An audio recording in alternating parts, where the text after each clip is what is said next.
As we all navigate this long break from live concerts, musicians across the planet have built new ways to get their music out to the world and make money.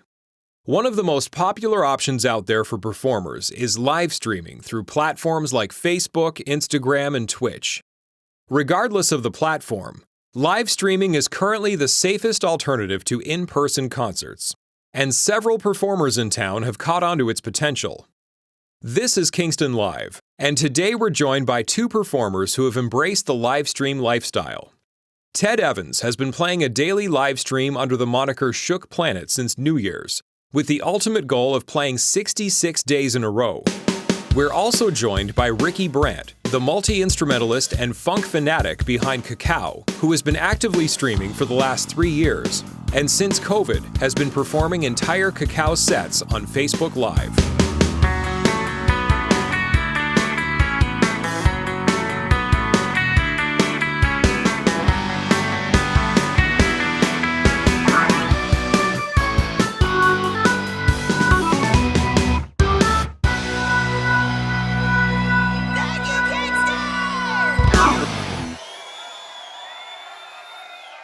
Well, welcome back to Kingston Live, gentlemen. It's been a little while since we've had you on, and it's been an entire lifetime, it feels like, since the world of live music has changed. But you both have been doing some really amazing and creative stuff in the live stream space.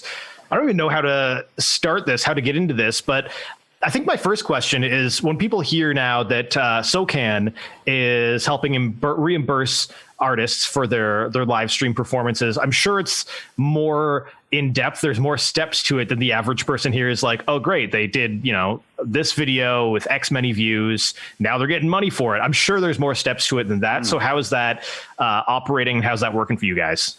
First of all, yeah, thanks. Thanks, guys, for having us and for commenting on the live streams and stuff and checking them out. So SOCAN's program is called the Encore program, and that's what I got into. And yeah, it's not just showing the views and doing a video. First, you've got to submit all your songs to SOCAN. You've got to submit all these kind of notice of live music performances, which is like a whole few pages of filling stuff out. But it's a bit of a process, but I would say it's a good program overall. Like once you get into it and get doing what you're doing, it just you just start rolling with it.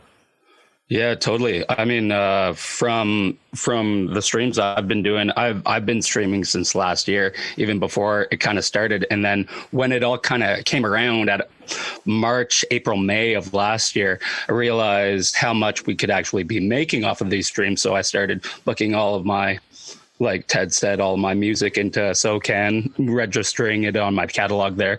And then that way I can go, before the regulations, go and play a set of 25 songs and get almost no viewers. And I did see paychecks for that in some quarterly statements 2 quarters ago on my SOCAN check, because they're pushed back 2 quarters for you to get paid.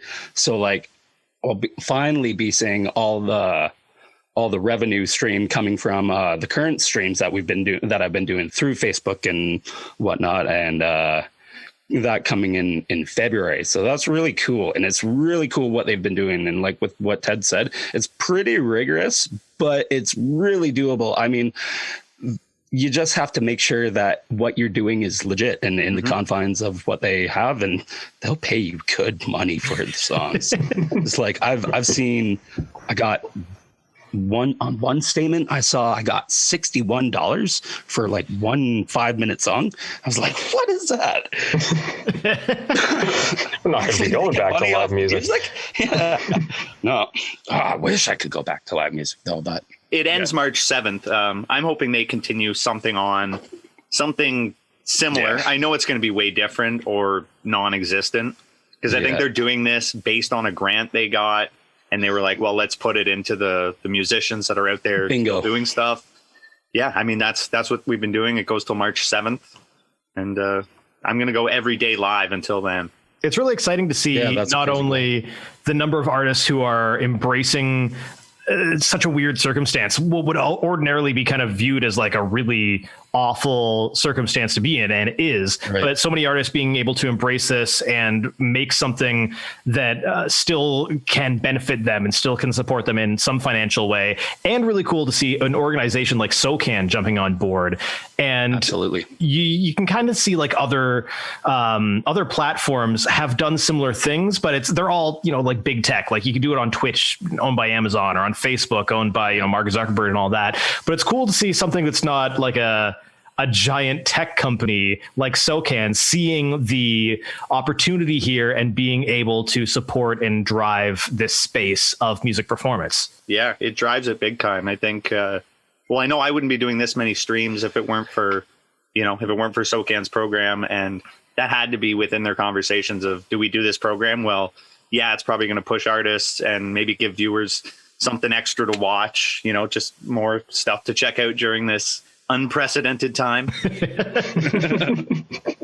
No, absolutely. It's just like, and with SOCAN getting this grant to be able to do this, it just really helped put musicians and creators wanting to get into this live streaming aspect to really get in and dig in and do it and get paid for it, because artists are just so taken advantage of with every corner of their kind of careers. It's like I can count a few times in the past month that I've been asked to be on different projects or create stuff for people where it's like, okay, well, $500. Can you pay this? And it's like, well, we'll see about next time.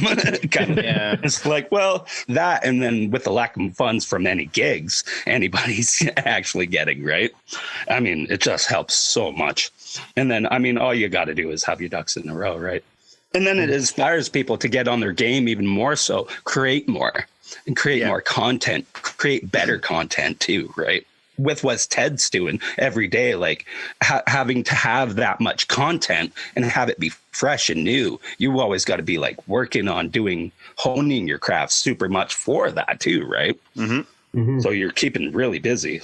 I feel like there's the sort of added visual element to it as well. It's like, you can't rely on anything like a venue offering its own ambiance or its own, sort of atmosphere. It's like you've got to generate that yourself. And I feel like both of you guys have such like distinct visual styles behind your streams that make them so like instantly recognizable. It's like this whole other layer of creativity on top of it. Definitely. That's true. That's a good point. It's something, I mean, I think it's a bit conscious, a bit subconscious. Like you want to put out something that looks good to the viewer, like not just like your phone in your lap or like, a sideways when it's, the phone's tilted the wrong way and you're playing on the screen like sideways. So I don't know, there's a way, like you just naturally want it to look okay. But then the more, I don't know, you get into it and you think, well, geez, I'm being paid. Maybe 1,000 people are going to see this. I generally don't want to look like a tool. Like that's kind of, my main goal, I would say. So I just put some work into it and just, I don't know, it's been rolling. And I think that's the goal, is just keep rolling. The subject of putting work into it and making sure that your setup is the way you want it is something that I wanted to ask about, because I think it's interesting to look at how online performances have evolved. Like you said, there was people who kind of just were like, I guess I'll put my phone in my lap and play. And there's people who have been evolving their setup and getting a really great setup. And there's artists like you, Ricky, who have already been doing a live stream performance regularly before anybody else was really on it. So I'm curious about how you kind of, both of you, evolved to fit what worked for you, because I find it's such an unexplored space, right? Like there's so many artists that were just figuring it out as they went. And I'm sure that must have been a lot of trial and error and see what works and what doesn't when you're trying to do something like this. Absolutely. Yeah. It was, like you said, it was just a haphazard journey of trial and error. Mm-hmm. And I mean, it's almost in way of revamping a live setup in terms of how you can best do it at home, right? And then I thought for me, and just hinting back to what we were just saying with that stage lights and everything, like how Ted's got lights. I've bought a ton of lights just for the hell of it. I like shiny things.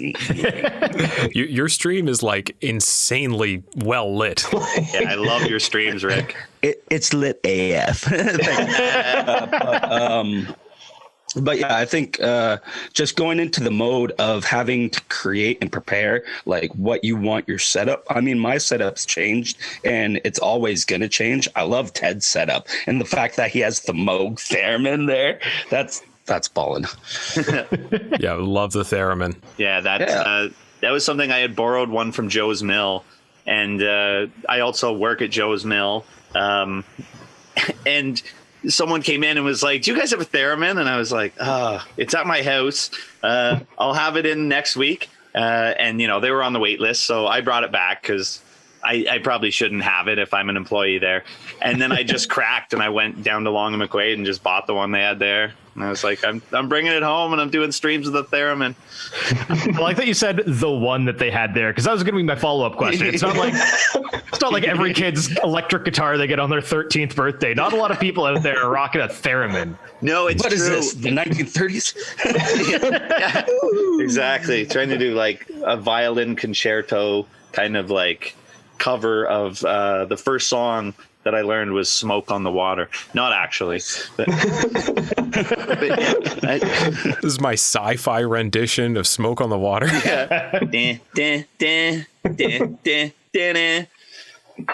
My beautiful. cover of Walter Carlos's version. But yeah, it's funny with I guess there could be a ton more setup. I mean, I've gone on to Twitch a few times and I've had a buddy come over with a full laptop and a couple camera setup and OBS. And that was an interesting thing, kind of tackling and doing that and kind of doing a DJ set on Twitch there more so, because that's a huge, crazy world on Twitch with live streaming. And it's unfortunate, I guess, that you don't see enough Kingston streamers on Twitch, just because I guess it's more of a DJ centric kind of thing. Yeah. However, in electronic music.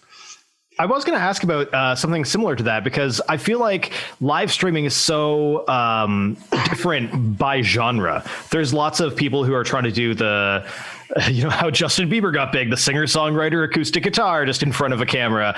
But there's also so many people who are so dedicated and very invested and interested in electronic music as a live stream format.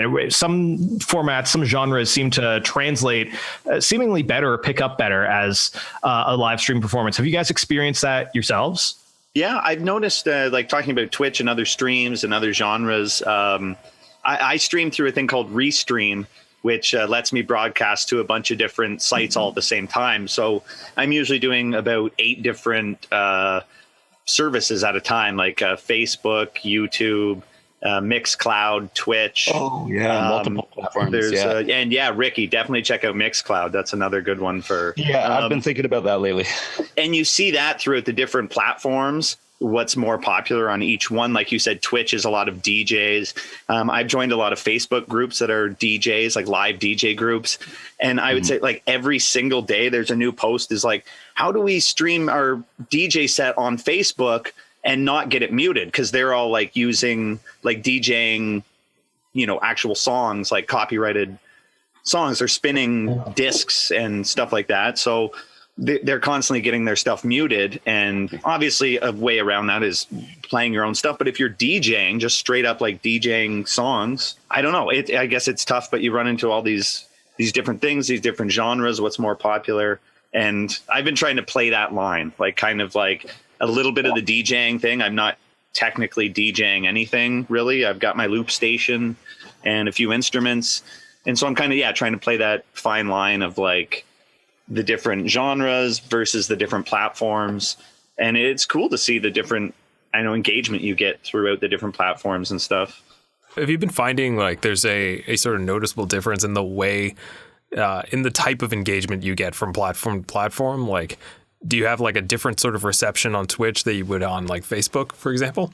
Yeah. I find Facebook would be more passive versus Twitch. People are there to be there and to dig in and like to subscribe and to send bits on Twitch and stuff like that and spend money versus Facebook Live. It's like, oh, it's a Facebook Live. I'll put this on in the background or listen to a few minutes of it, right? It's a lot more passive, I find. Which is a unfortunately. Good point. That's a good point, because like as much as we're streaming on Facebook right now, I'm really only doing Facebook because of the SOCAN thing. That they're looking for Facebook and Instagram live. Facebook and Instagram at all. Exactly. Yeah, exactly. Restream because of that Bezos. Instagram. Yeah. Yeah, that's obviously it. So I don't know. I guess Facebook, you're right. Like a little more passive in the sense, like a lot of the comments are like friends and family, which is great. You know, I love, it feels like we're hanging out basically. Like it's try really to fun. mention in my streams. Yeah. Like we're literally just like vibing out. They're like, hey man, I like this song. Can you, I was super vibing on your stream the other day. Oh yeah, buddy. I was feeling it. And yeah, it's, I don't know. When you go to these other things, I've had everything on Twitch, like people who come in a few days into the stream like that I've been doing, and they'll say, you know, keep going. And they're just supportive. And like you said, they're there to be there. They're like, I'm here to watch this now because I like it. And then I've had people who like were so hateful on Twitch that like it was so hard to ignore. The first time they did it, I just like started responding to their comments being like, that's harsh. It was tough. And then I just like, I blocked them. They made new accounts. Mods are key. And they kept coming back saying stuff. And I just stopped, like, I just like kept jamming and like responding to nice comments only kind of thing. And I think that's the way through it. And they kept saying, they were like, come on, notice me. I know you can see me. And I was like, I screenshotted a lot of it because it was pretty wild. Yeah. Like, and it was the same guys because they kept saying the same little phrases like, yeah, Twitch is wild, man. Yeah. Twitch is just a crazy world. Yeah. There was, some interesting stuff, some non-repeatable stuff. Very non-repeatable. That actually, talking about the response on different platforms does sort of relate to a question I had about translating a live performance in front of an audience to doing something where your only feedback for the most part is through text of people sending messages like keep going, or the complete opposite end of the spectrum where they're just hateful, terrible people. I know there's such an exchange of energy when you're performing and when the crowd is reacting to that. Do you find it difficult or different to try to replicate that through a screen? Oh yeah, that's the biggest issue, I would say. Like I would like rather have the worst sound quality and like 10 people just standing in front of me watching me do it just for the energy.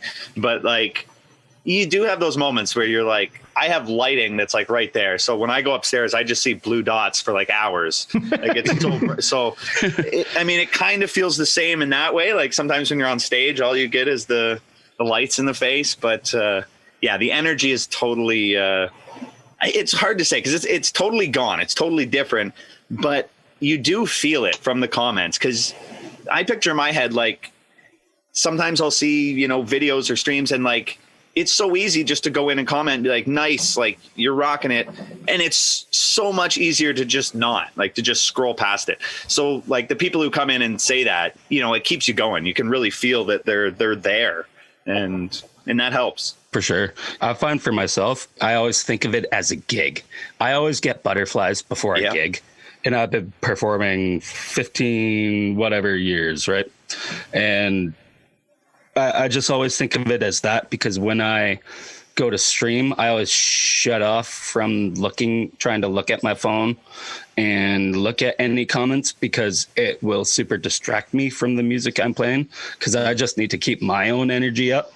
So I find that it's in fact the opposite fact for me where I can't look at the comments. If I look at a comment and see it like you rock, then I might over energize myself and miss like some chord changes or what. Hyperextend. Totally. So I always just try to find the energy in myself to keep concurrent throughout my entire performance, just because that's just what I've always tried to force myself to do not even force myself to do as a performer, but to learn how to perform for people. You both have like a lot of energy in your performances. Like, did you find initially when you first started streaming, like, did you find that hard to sort of hard to adapt from like a live show to a stream? No. I definitely did. Yeah, I can see how you don't, because you're like, I've seen you on stage. I mean, we've been in a project together many, many years ago, and you're very much like channeled into like this, like you're in your zone when you're. I live for the funk. I die for the funk. Yeah, exactly. That's what it's about for me, right? And you can feel that when you see you perform, whether it's through a screen or on a stage. And I remember we did one with the Meringues early on. And a guy that I work with at Joe's Mill was like, oh, like this is like months later. He was like, remember that stream you did with the Meringues? And I was like, yeah. He's like, that was weird. I was like, yeah, I know. I was like, I know. Okay. Like it was different. We didn't have a crowd. Like that's our whole thing, is like the whole crowd energy and like the fighting and like pushing and pulling. And it's like, people are just imagining us doing that in my basement. And I don't think it came off the same. And maybe we were too much in our heads about that. Like people just know it's us standing in a basement. Like, why would they be excited about this? And then we're not excited. But I think Ricky's got a good trick there, just getting in your zone. And yeah, I've been getting over it myself. Like I still get the butterflies and all that before each stream. It feels like a gig, but yeah, you sweat it out, you rock it out, and you get in that zone, and it's good. You guys have both released music during the pandemic, during this year. Have you felt one that affected your release schedule and how you would have rolled music out if the world hadn't changed? If we were still in 2019, how would that have affected how you would have released this stuff? Honestly, I think I would have had less releases had this not been the situation we were in. 100%. Yeah, it drove. Yeah, I think a lot of artists felt that there was just, I don't know, now we've kind of got the time. Like that's kind of always been my issue. Like working a job on the side and doing music is like, I get mad at the job because I don't have time for the band, and the band, and vice versa, and getting a schedule with everyone to get together on the same night. Now there's none of that. I'm just here every day working. I've got nowhere to be, nowhere to go. Just stay home, be safe, and make music. Like I've been way more productive somehow, I guess. Yeah, 100% been way more productive. I mean, I've been a musician, and I've been trying to work on this mainly kind of KaKaow thing for past year and a half, 2 years, 2.5 years about. So it's really been able to give me like a super boost, even in the sense that I've been always releasing a lot. However, this time has allowed me to even focus how I'm going to release my releases. I think I released 2 singles and an album already during COVID. Yeah. And an EP maybe. I would need to check that. But and I already have that is correct. And I have another album that's going to be coming out in about March, and then I have another album recorded minus the vocals that's going to be coming out for the summer. So it's just like you say, it's a lot of time to just really dig in like a tick and just create the shit out of whatever you want, because you have so many. We as artists, we don't have time to go out and socialize like we usually do. Like, so just friggin' create, right? And just make this mistakes, get messy, like Miss Frizzle said. And COVID, I think, has even the year of COVID, as if it were a Chinese New Year kind of thing. The year of the COVID. Like, what? Anyways, but the year of the COVID has essentially granted me more opportunities.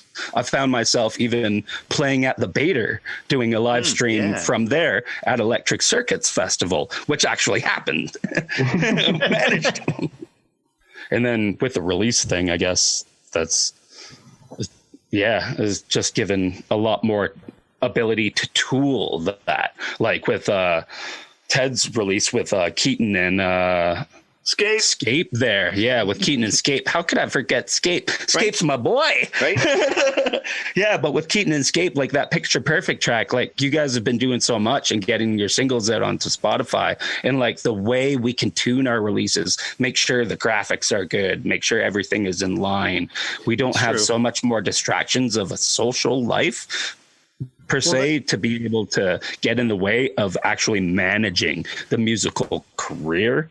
Yeah. Right. Because that's what you got to do as an indie artist, right? Like we're always kind of doing, like, we're our own manager, producer, publicist, whatever. I mean, usually outsourced, but yeah, we've got 25 jobs. And when you've actually got another job and you're working 8 hours a day, it's hard to come home and set up a release, get the, contact a graphic designer, get a cover done. Like, you just kind of fall off the rails sometimes. And I would say, personally, I've been a bit lucky to be able to be this productive during this time. I know there's lots of artists that haven't been able to be so productive, or even just mentally, like it weighs or on have lost their like and I felt that. I've had lots of times of that, and this whole streamathon thing, this 66 days, it's just been keeping me grounded, and like I don't have time to like not think about it right now. And kudos to you, Ted, for doing that whole stream. Like, that's a marathon of dedication, man. To do that every day, like, super props to you, dude. Thanks, bro. Yeah, is that like a record that's about to be broken? Like, I don't know. I'm waiting. In this town, it should be. Oh, I'm sure it is. Yeah, I don't know. I know Bon Evans did like a good like stretch of streams. He was doing like every day at like 8 or 8:30 earlier at this, this. Spring or summer of 2020. And that was kind of one of the things that inspired me too, was Bon Evans doing that.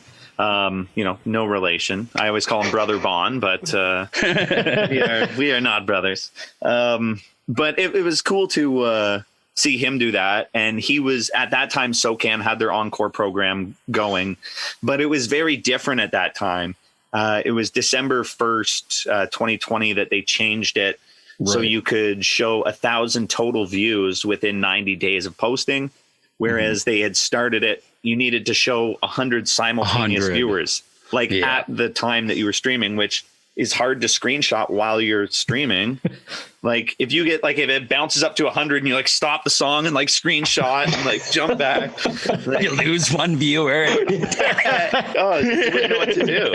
You got to structure all your songs. You hit a breakdown, like that pause just before the peak of the song. You're like, print screen, screenshot. Oh man. So and I think they realized that quickly. They put out an article or kind of like a write-up that said, we found members were finding it tough to meet the criteria. So this new update should result in more members getting paid, which, it's obviously they want to help. It's not I don't think it's like something they're like it. And that's kind of what it seemed like, I think, to a lot of artists. Like they make it so hard for us. They must not want to pay us kind of thing. It must be some kind of fake thing. But I think it's a really good program. And the fact they've updated it, made it easier for artists to get paid. It's a good incentive to, even if you're just, putting your phone in your lap and stream and like play a few of your songs, and you can get paid with SOCAN. Yeah. It's really easy as that. Yeah. I put out I think 15 or 16 songs on SoundCloud recently, and added them each day. I'm adding new songs to my catalog on SOCAN, and that same day it's available in your catalog to add to your set list for your live shows. So you can submit it instantly, and it works instantly. It's, there's no... You write a song that day, you submit it, you live stream it that night, bam, paid money. Yeah. Come on. Like, who doesn't want to just go through the due process to do that? If you're a musician and you're looking to actually create and looking to get something out of your art. And even without the money, I keep saying this in the stream, the goal is 66 days and 1,000 views because of the paid and blah, blah, blah. But really, I've been making big connections, lots of viewers, lots of, new likes to the page. And that means a lot as an independent artist. It's just more people following, growing the fan base is bigger than, the money. If I make all the money that I'm looking to make, I won't even break. Yeah, it's okay. But the amount of I've spent on gear over the years, I'm never going to break even, really. Your point the musician's really makes paradox. Me think, yes. Yeah. Your point makes me think too, in that sense. It's really why do we do music? For the love of the fucking music. Yeah. For the love of it. Because we just want to better ourselves and share that with everybody, right? So that's the whole point of like streaming so much. And like with you, Ted, like streaming all these 66 days, how much music is that? And like how much do you do? And it's in the good sense of like of pushing your boundaries, is that it's that much that you need to push your boundaries and be extra creative. Yeah. And that's super admirable. Oh, I appreciate that, man. Thank you. Especially as a musician, man. Yeah, no, and going back to the Twitch comment, that's what some people were like, all your music sounds the same. And I was like, chill, man. I was like, I'm in my basement. So does every artist. Yeah, like, I was like, have you guys heard of Imagine Dragons? Have you ever heard of Now, is it possible that the guy on Twitch is also the person from Joe's Mill who was saying that your stream was weird? No, he said that in a nice way. He was being honest. That was a nice friend-to-friend, heart-to-heart chat. I thought you were going to say it was the guy that got longlisted for the theremin that he couldn't get it. Saw the theremin on the stream, was like, oh man, no way. You should get rid of that theremin because it doesn't sound good. If you rented it from somewhere, you should probably return it. Yeah. Well, we've been talking about music performances, new music you guys have put out. Let's throw to one of those new songs. Whoever can wrap it off first. Yeah, there we go. Ricky, you made the first sound. I have no clue. We got a track, I guess.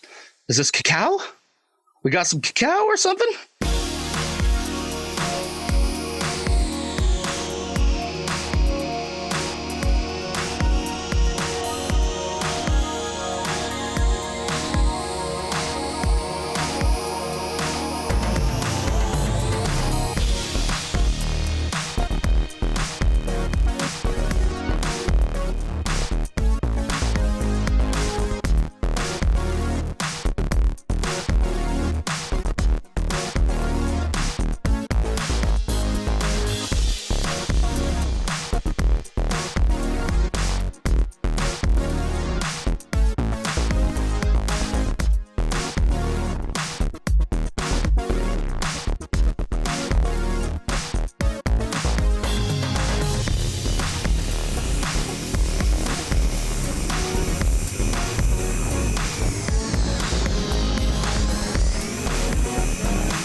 Given equal opportunity here, Ted, if you want to throw to a new Shook Planet, what do we got? Sure. The latest release that I put out with Shook Planet was a song with Corey, who's a scape artist, and Keaton Sound Affiliation. So all three of us on this track. It's called Perfect Picture.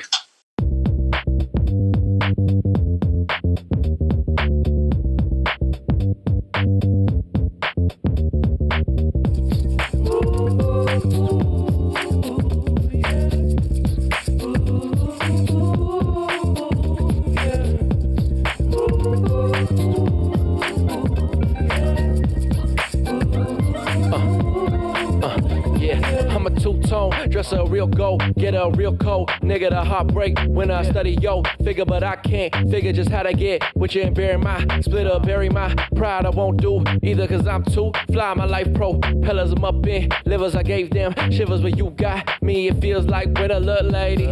My lifestyle been a little crazy. I can't trust none of them lately.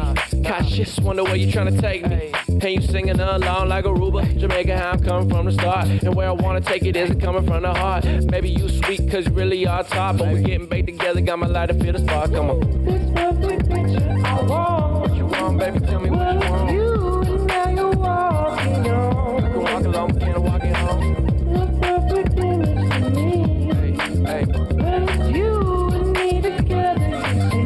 Now you see, now you see. Yeah. Ooh, yeah. Ooh, yeah.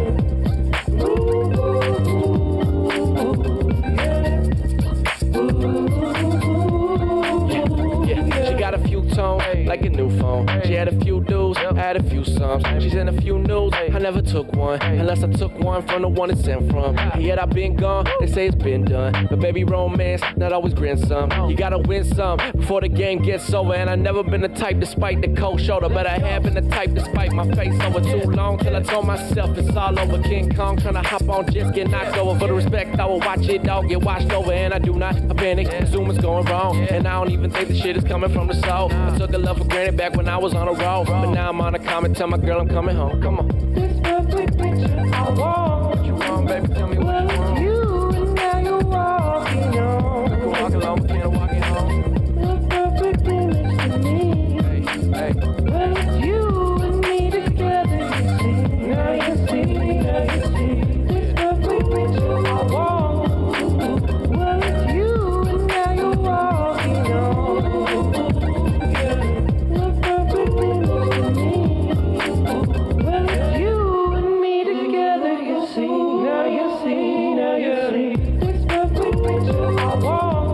Baby, tell me what you want. You and now you're walking on. We can walk along, we can't walk it home.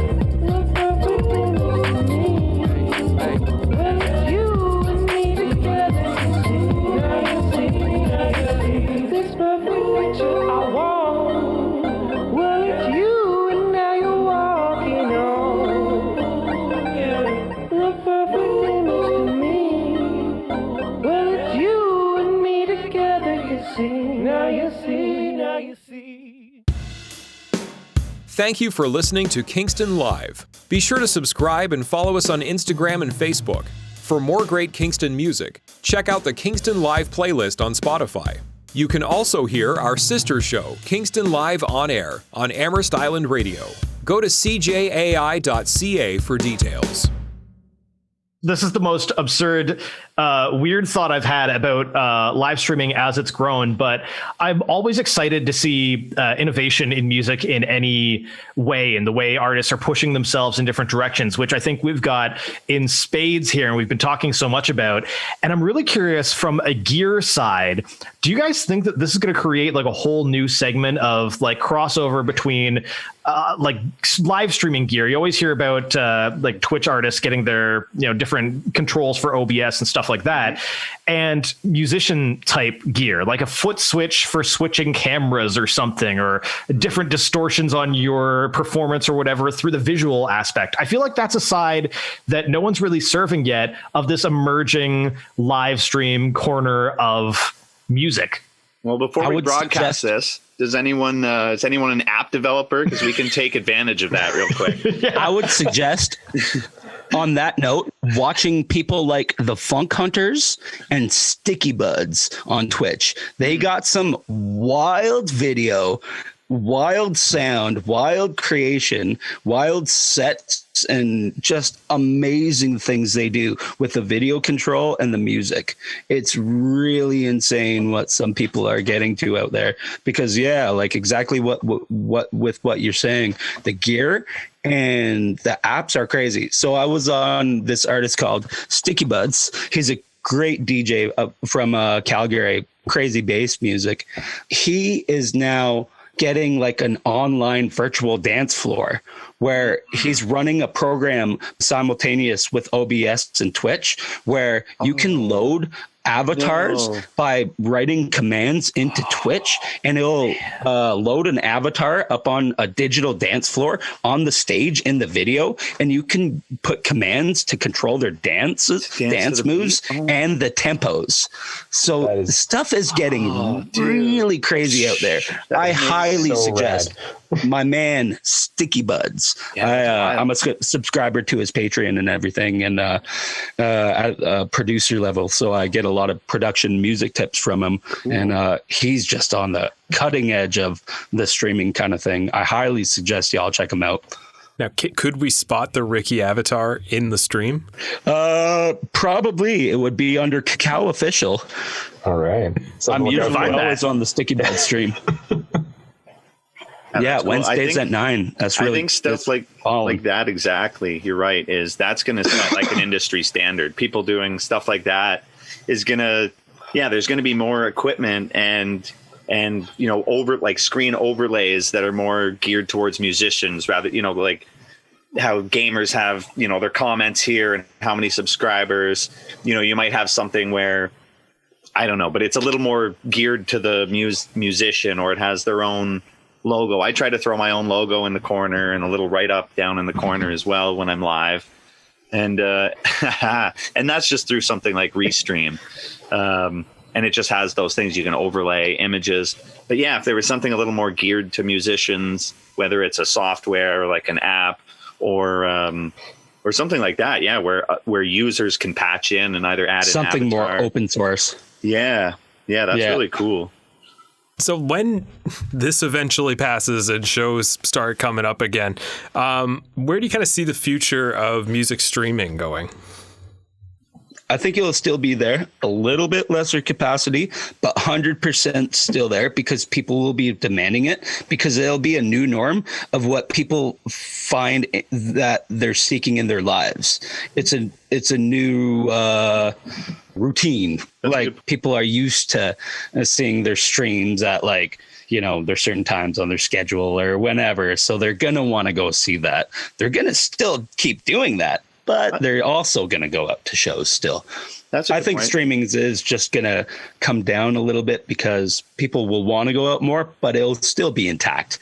Yeah, there's going to be still people who, want to stay home, whether it's on the night of an event or just because they had a long day and they happen to stay home and they're like, hey, let's tune into those streams that we used to watch, during 100%. That when I used to sit there and watch them every day or whatever. And that's a really good point, like that you mentioned. I didn't even think of that, but I think too, like concerts that once they are back, if they're not live streaming those concerts as well, that would be a huge missed opportunity, right? Because absolutely, the amount of people we end up playing to, like when I get 1,000 views on a video, it might not be simultaneously, but realistically I've just played a set to 1,000 people in a way, right? Like maybe not all 1,000 people were there for the whole set, but in a way, like if it keeps growing and keeps going, then you're kind of playing to more people. That's more viewers at a concert. And if they can sell tickets, that's better for. That's such a good idea, Ted.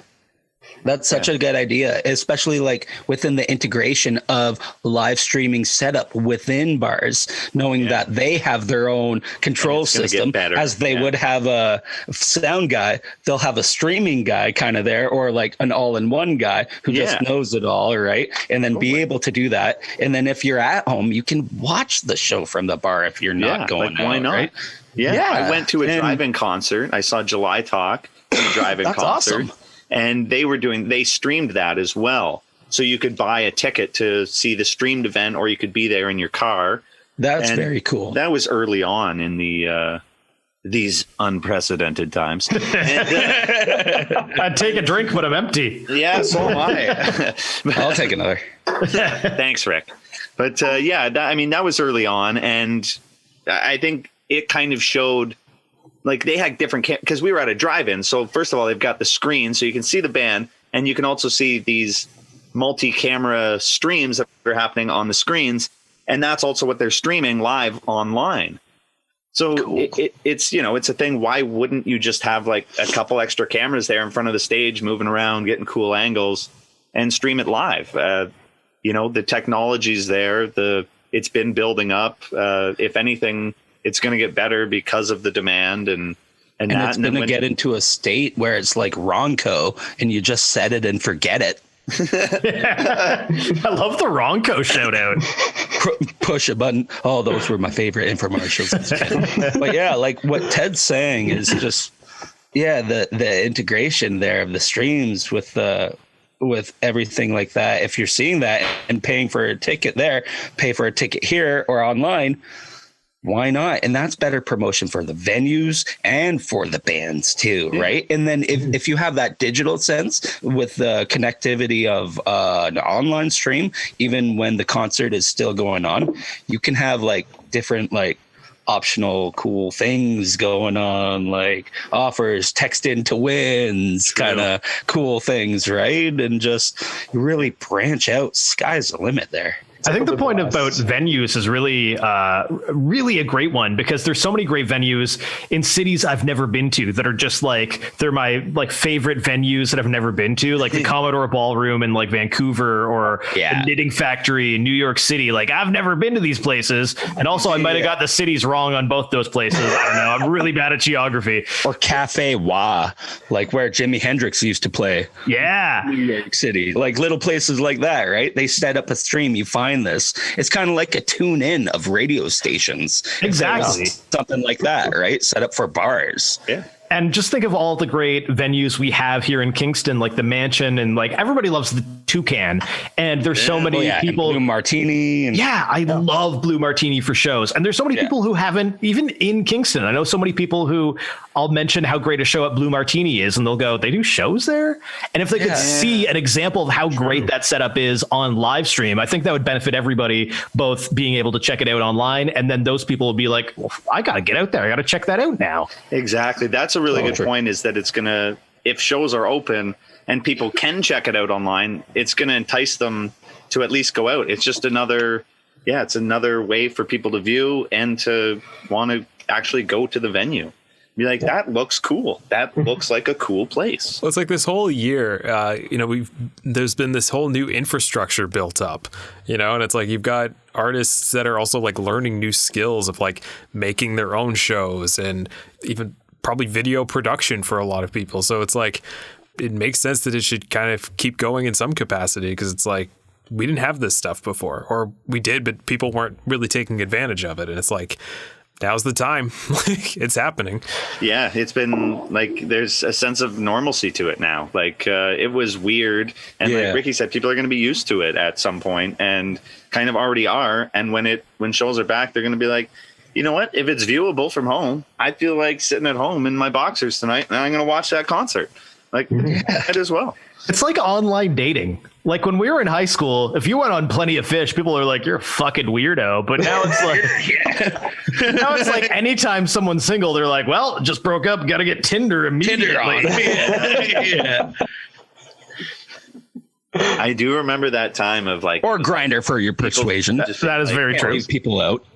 Grindr, the OG. I feel like Grindr is underrated for being a groundbreaking technology, because they came along before Tinder. Yeah. Oh, did they? Yeah. I remember I was single in college and I remember thinking why isn't great that Grindr exists, but why isn't there one for me? Yeah. I get it now. I'm oppressed. Why is no one throwing those straight guys a bone, man? What's going on? I'm a straight white male in North America. Why does everything have to be so hard? Throw him a bone. I'll drink to that. Yeah. I'm upset that I'm empty. We're out of questions, we're out of beer, and I think we're out of podcast. This has been great. Thank you both so much for coming back to the Kingston Live podcast. If people want to check out your outstanding live streams that we've been talking about all night, what's the best way to find your online presences? My biggest one is on Facebook, facebook.com/Shook Planet, and all the streams are there. I've got a playlist of all the 66 days, adding to it every day. For me, KaKaow, you can find my streams on facebook.com/KaKaow official or through my personal page, Kaleidoscopic Koala. Or I am also on Twitch at KaKaow official. Check them out. This has been Kingston Live. We encourage you to rate us on your listening platform of choice and subscribe where possible. Kingston Live was hosted by Riley Jabor, co-hosted and written by Peter Sanfilippo, voiceover and technical production by John Sanfilippo, promotional assistance by Jackson Coulter, Reed Cunningham, and Eilish Sullivan, executive producer Rob Howard. We'd love to hear from you. Email us at podcast@kingstonlive.ca.